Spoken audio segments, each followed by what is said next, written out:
Once again, dear viewers, you're watching ERi-TV. Welcome to our news broadcast. A quick look at the major headlines tonight.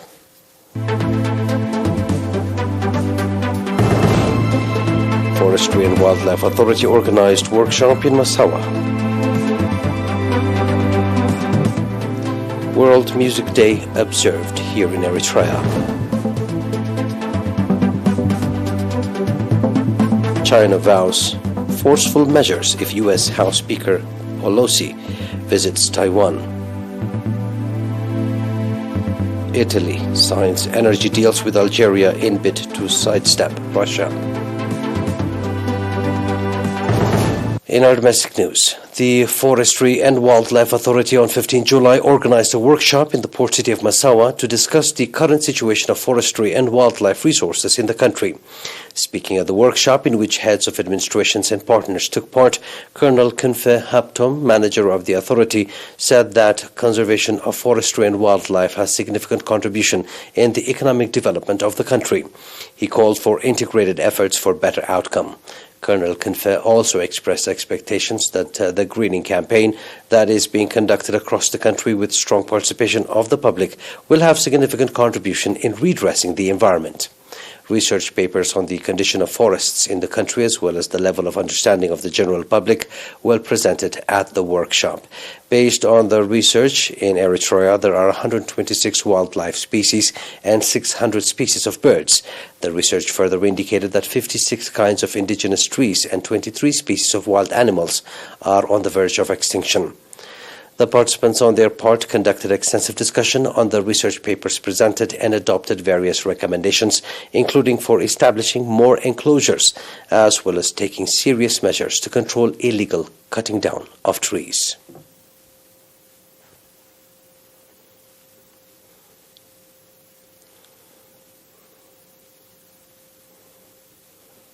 World Music Day was observed yesterday, 18 July, at Cinema Asmara, here in the capital.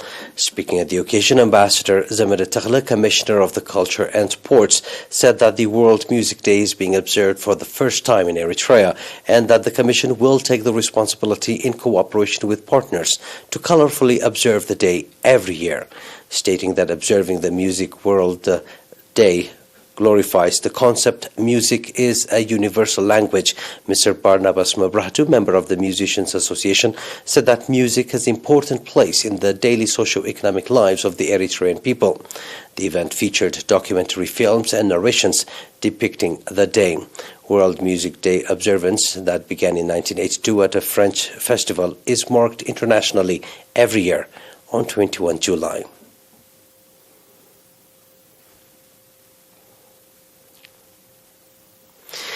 Eritrean athlete Nazareth Waldu wins 4th place at the 18th World Athletics Championship held in Oregon, USA. At the competition that witnessed strong competitiveness, Ethiopian athlete stood first, while Kenyan athlete second and Israeli athlete third. Nazareth Waldu, who finished the race in 2 hours, 20 minutes and 29 seconds, has improved her record of April 2022, held in Daegu, South Korea. She has also improved for the 4th time her national record. Likewise, at the men's marathon competition held on Sunday, Eritrean athletes finished 16th and 22nd, while Eritrean athlete Rahel Daniel finished 5th at the females' 10,000 meters race.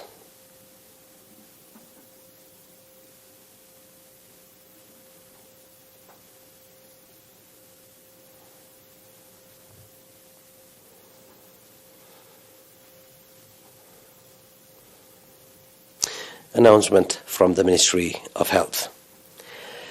10 patients have been diagnosed positive for COVID-19 in tests carried out today at testing stations in the central region. On the other hand, 14 patients who have been receiving medical treatment in hospitals in the central region have recovered fully and have been discharged from the facility. The total number of recovered patients has accordingly increased to 9,725, while the number of deaths stands at 103. The total number of confirmed cases in the country to date has increased to 9,892. Ministry of Health, Asmara, 19 July 2022.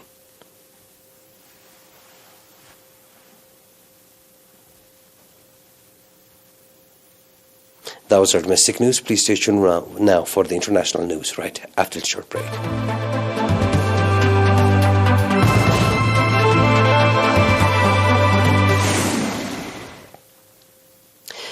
China's foreign ministry today warned that Beijing would take forceful measures if U.S. House Speaker Nancy Pelosi visits Chinese Taipei in August, as reported by sections of U.S. media.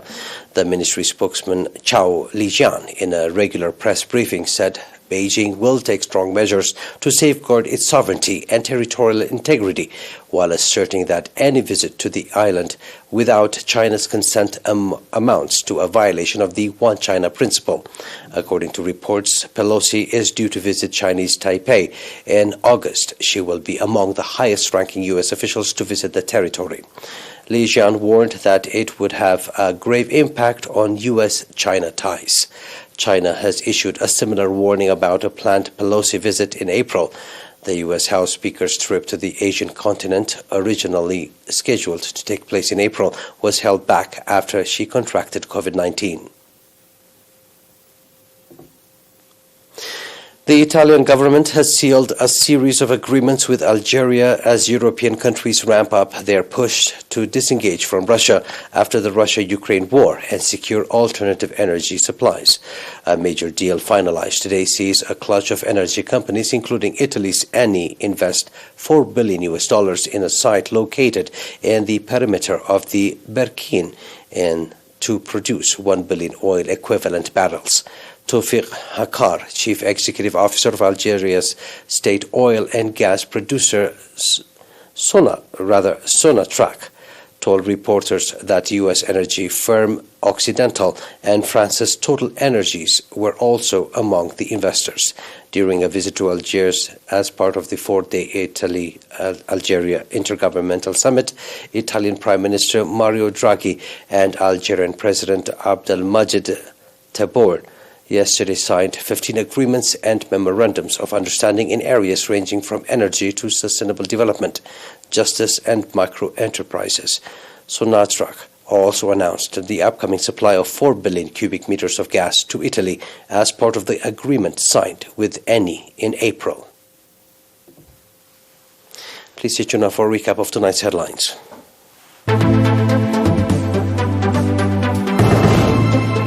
Forestry and Wildlife Authority organized workshop in Misawa. World Music Day observed here in Eritrea. China vows forceful measures if U.S. House Speaker Pelosi visits Taiwan. Italy signs energy deals with Algeria in bid to sidestep Russia.